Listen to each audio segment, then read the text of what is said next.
ایک وقت کا قصہ ہے کہ ایک آدمی جس کا نام ٹیپو تھا ایک جنگل میں تنہا زندگی گزار رہا تھا۔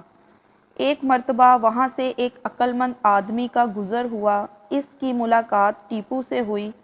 عقل مند آدمی نے ٹیپو سے پوچھا کہ تم جنگل میں تنہا کیوں رہتے ہو؟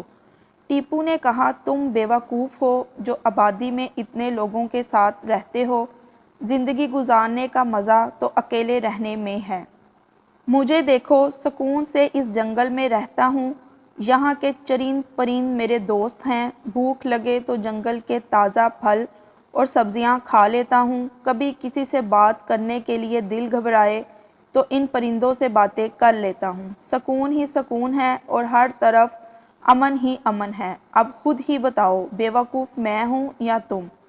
عقل مند نے کہا بیوقوف تم ہو یا میں ہوں، یہ فیصلہ تم کیسے کر سکتے ہو؟ یہ بات سن کر ٹیپو سوچ میں پڑ گیا۔ اس پر عقل مند نے کہا میں تمہیں ایک پتہ بتاتا ہوں، اس پر جا کر تمہیں اس سوال کا جواب مل جائے گا۔ اور وہ اسے پتہ بتانے لگا کہ جنگل سے بالکل سیدھا رستہ پکڑ کر 60 کلومیٹر کی دوری پر ایک تنگ گلی آتی ہے، وہاں ایک نیک بی بی رہتی ہیں۔ وہی تم کو اس بات کا جواب دیں گی کہ جنگل میں رہنا عقل مندی ہے یا ایک دوسرے کے دکھ درد میں ساتھ دینے والی انسانوں کی بستی میں رہنے والا عقل مند ہے۔ عقل مند آدمی چلا گیا۔ اب شاہ گل اپنے سوال کے جواب کے لیے نیک بی بی سے ملنے چل پڑا۔ جنگل سے گزرتے ہوئے ٹیپو نے ایک بھیڑیے کو دیکھا جو بہت کمزور اور لاغر تھا۔ ٹیپو نے پوچھا تمہارا یہ حال کیوں ہے؟ بھیڑیے نے کہا کئی روز سے شکار نہیں ملا، کھانا نہ ملنے کی وجہ سے کمزور ہوتا جا رہا ہوں، معلوم نہیں کب تک یوں ہی پڑا رہوں گا۔ اس پر ٹیپو نے کہا میں نیک بی بی کے پاس جا رہا ہوں، تمہارے لیے اس شکار سے متعلق معلومات ضرور لاؤں گا جو تمہاری خوراک بنیں گے۔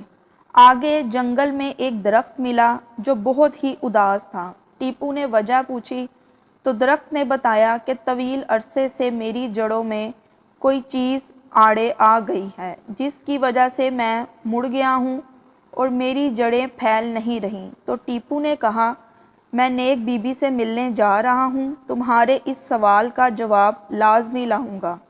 ٹیپو چلتا رہا اور اسے بھوک ستانے لگی۔ اچانک سامنے ایک گھر نظر آیا اور وہ اس طرف چلنے لگا۔ وہاں ایک لڑکی ہاتھوں میں منہ چھپائے رو رہی تھی کہ اچانک ٹیپو آ گیا اور وہ خوش ہو گئی۔ اسے اندر لے جا کر کھانا کھلایا، پانی پلایا اور بعد میں کچھ پھل بھی پیش کیے۔ ٹیپو نے جب کھانا کھا لیا تو چلنے لگا، تب خوبصورت لڑکی رونے لگی۔ ٹیپو نے رونے کی وجہ پوچھی تو اس پر اس نے بتایا کہ وہ اس دنیا میں تنہا ہے اور وہ چاہتی ہے کہ کوئی اس کا ہم سفر بنے۔ ٹیپو نے کہا میں نیک بی بی سے ملنے جا رہا ہوں، ان سے تمہاری تنہائی کا ذکر ضرور کروں گا، مجھے یقین ہے وہ بہتر حل نکالیں گی۔ چلتے چلتے آخر کار وہ تنگ گلی پہنچ گیا۔ نیک بی بی سامنے آئی اور اسے خوش آمدید کہا۔ وہ بولی میں تمہیں 3 سوالات کے جواب دوں گی، اس سے زیادہ نہیں۔ تو ٹیپو نے کہا ٹھیک ہے۔ اس نے نیک بی بی سے خوبصورت لڑکی، درخت اور بھیڑیے کے بارے میں سوالات پوچھے۔ نیک بی بی نے جوابات دیے اور بادلوں میں غائب ہو گئی۔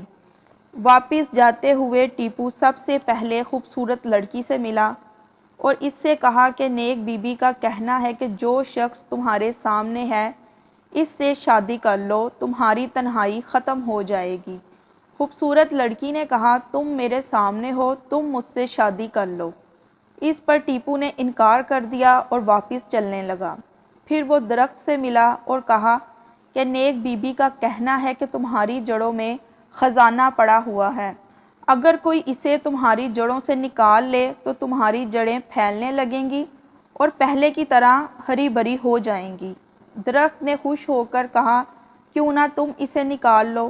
اس پر بھی ٹیپو نے انکار کر دیا اور آگے چلنے لگا۔ کچھ فاصلہ طے کیا کہ بھیڑیے کے پاس جا پہنچا۔ ٹیپو اتنے لمبے سفر سے تھک گیا تھا اور رستے میں کہیں بھی نہیں رکا اور اس نے کچھ بھی نہیں کھایا تھا، اس لیے اب وہ بھوک محسوس کرنے لگا اور کمزور بھی دکھائی دے رہا تھا۔ بھیڑیے سے بھی زیادہ کمزور ہو گیا۔ اس نے بھیڑیے کو بتایا کہ نیک بی بی کا کہنا ہے کہ جو شخص تمہارے سامنے آئے گا اسے کھا لینا، وہی تمہاری خوراک ہوگا اور تم کمزوری سے نجات پا لوگے۔ ٹیپو نے مزید کہا، میں اپنا سوال تو پوچھنا بھول ہی گیا۔ تو بھیڑیے نے کہا، تم نے میرے بارے میں سوال پوچھ لیا مگر اپنا سوال پوچھنا ہی بھول گئے، عجیب بات ہے۔ آخر تمہارا سوال کیا تھا؟ ٹیپو بولا، میرا سوال تھا کہ بیوقوف کون ہے؟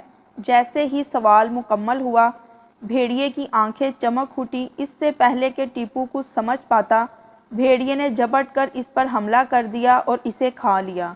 تو دوستو، آپ نے دیکھا ہے بیوقوفی کا انجام۔ عقل کتنی بڑی نعمت ہے جو اللہ تعالیٰ نے ہم تمام انسانوں کو عطا کی ہے، مگر اس کا استعمال کم ہی لوگ کرتے ہیں۔